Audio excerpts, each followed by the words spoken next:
एक बार एक जंगल में एक गधा और एक चीता रहते थे। दोनों में बहस बहुत होता था। गधे बार बार कहता था चीता से कि आसमान लाल होता है।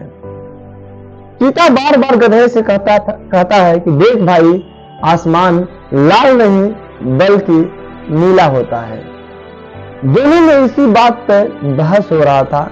गधे बार बार कह रहा था कि आसमान लाल होता है, लेकिन चीता बार बार गधे को समझा रहा था कि भाई, आसमान लाल नहीं नीला होता है। गधा मानने के लिए राजी नहीं रहता था। वह यह कहता था कि यदि मैं कह दिया हूं कि आसमान लाल है तो लाल है। चीता बार बार समझा रहा था, लेकिन गधे समझने के लिए तैयार ही नहीं था। बहस इतना बढ़ गई थी कि दोनों ने यह समझौता किया कि चलो हम लोग जंगल के राजा शेर के पास चलते हैं। चीता ने कहा ठीक है।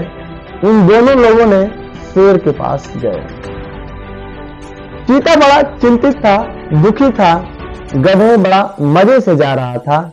उसको इस बात पे विश्वास था कि मैं कह दिया हूं कि आसमान लाल है तो लाल ही है। चीता ने गधे से कहा कि जंगल के राजा महाराज, हम दोनों लोगों में यदि कोई भी बेवकूफ दिखता है तो आप उसे मार डालिएगा। शेर ने कहा ठीक है, पहले अपनी बात तो बताओ। चीता ने कहा कि महाराज, हमने इसको बहुत बार समझाया है कि आसमान नीला होता है, लेकिन ये मानने के लिए तैयार नहीं हो रहा है। ये बार बार कह रहा है कि आसमान लाल होता है। इसी बात पे हम दोनों लोगों के बीच बहस चल रही है। शेर ने कहा कि तब तो मैं तुमको मार डालूंगा। चीता बड़ा चिंतित हो गया। उसने कहा कि ऐसा क्यों? शेर ने कहा तुम खुद बेवकूफ हो कि तुम इससे बहस किए हो। ठीक वैसे ही हमारे जिंदगी में बहुत सारे लोग ऐसे होते हैं जो बहस करके आपको छोटा करना चाहते हैं, आपको बहस करके गिराना चाहते हैं। तो आप ऐसे लोगों से दूर रहिए। जो मध्यम वर्ग के लोग होते हैं वो केवल उनका काम है बहस करना।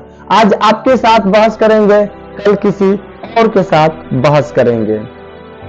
ऐसे लोगों से आप दूर रहिए जो आपको जिंदगी में रुकावट डालते हैं।